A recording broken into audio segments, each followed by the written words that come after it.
Welcome to Home Cooking with Holly. Today I'm going to make a spiral sliced glazed ham. Now I bought this ham at my local grocery store. They are technically pre-cooked, so you're basically warming it up. They do come with this glaze packet a lot of the time. I have used it. It's fine if you want to use it. I like to make my own glaze. Now make sure that you remove this plastic piece that they put in there. You don't want to put that into the oven. And I'm going to flip it over so the smooth side is on the bottom.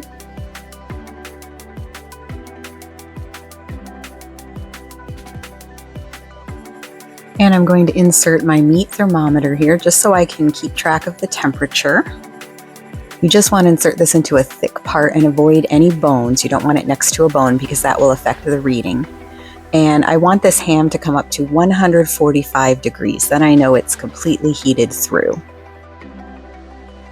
And I'm preheating my oven to 325, and I usually will cook a spiral ham for 12 to 15 minutes per pound. But the thermometer really does help me with that. If you don't have a meat thermometer, I really recommend that you get one, but you can just keep an eye on your time. Next, I'm going to prep some vegetables. I'm going to make my glazed carrots. This is a delicious side dish. It's great with ham, it's great with a roast, it's great with chicken. I just want to peel each of my carrots. And then I'm going to cut off the ends. I have a little baby carrot here that was in the bag, but we're going to use it anyway. So those ends are going to go into my garbage bowl.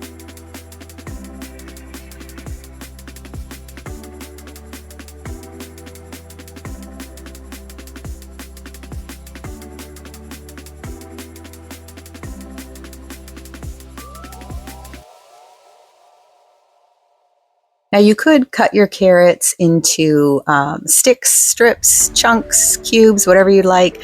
I'm going to cut them into coins.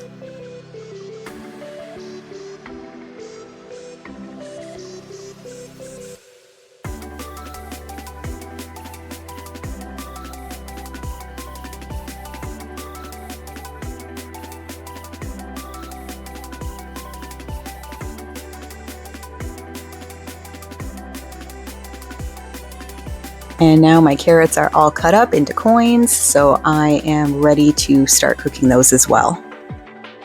And the ham's about halfway done. You could at this point cover your ham with foil if you don't want the top to get too dark. We like the top of our ham to get kind of dark and crispy, so I'm not going to cover it with foil. Now in a medium saucepan, I'm going to melt 2 tablespoons of butter for my carrots. And then I'm going to put my carrots into the saucepan.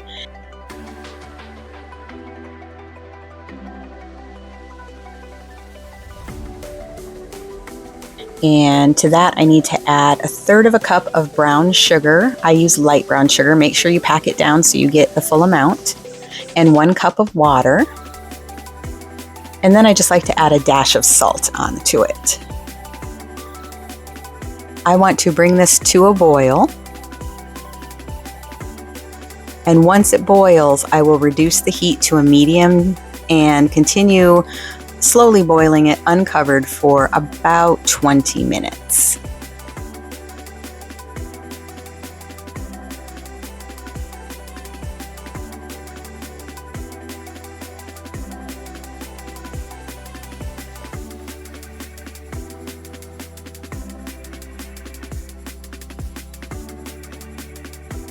While those carrots are cooking, I'm going to make my glaze. Again, you could use this pre-packaged glaze mix that comes with the ham. That's completely fine. You can do that. But my mother taught me to do this years ago.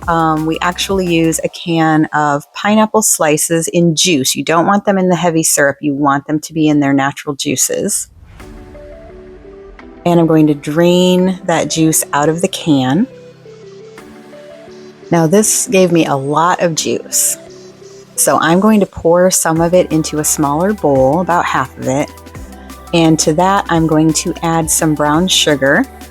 I'm not really measuring this. I'm just going to start with a smaller amount and increase it until I get the consistency of the glaze that I want. So I'm starting with about half a cup of the brown sugar, and I'm just going to mix this in. I'm definitely going to need some more brown sugar.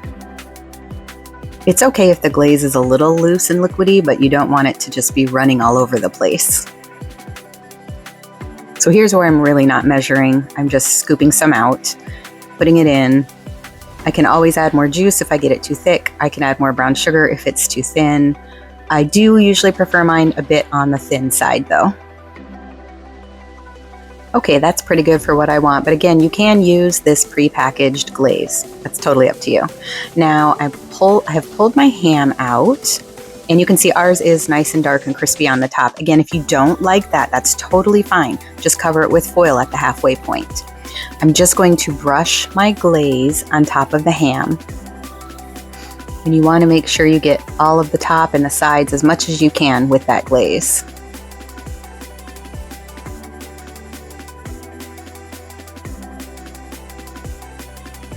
Now I'm going to take some toothpicks, and this is something we like to do. You don't have to do this again, it's up to you, but we've traditionally done this. I'm going to take some maraschino cherries, and I'm going to stab each one with the toothpick, and then I'm going to take those pineapple rings. See, we're not done with that can yet.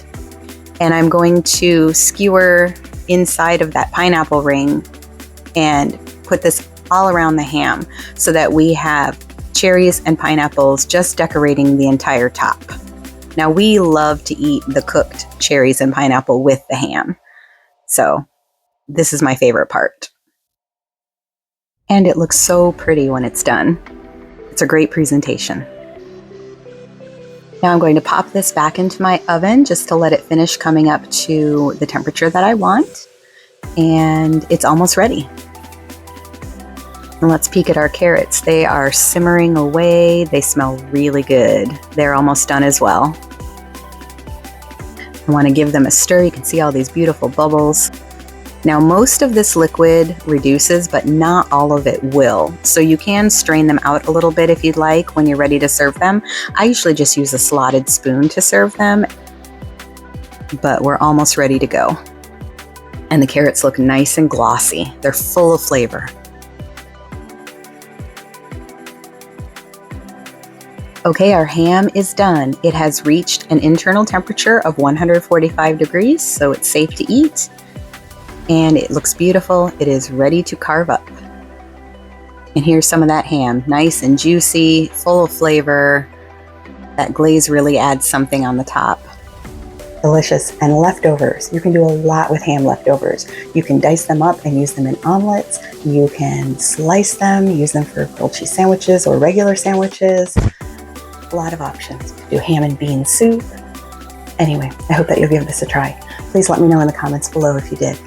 Please like and subscribe to follow me for more recipes and cooking tips. I'll see you next time.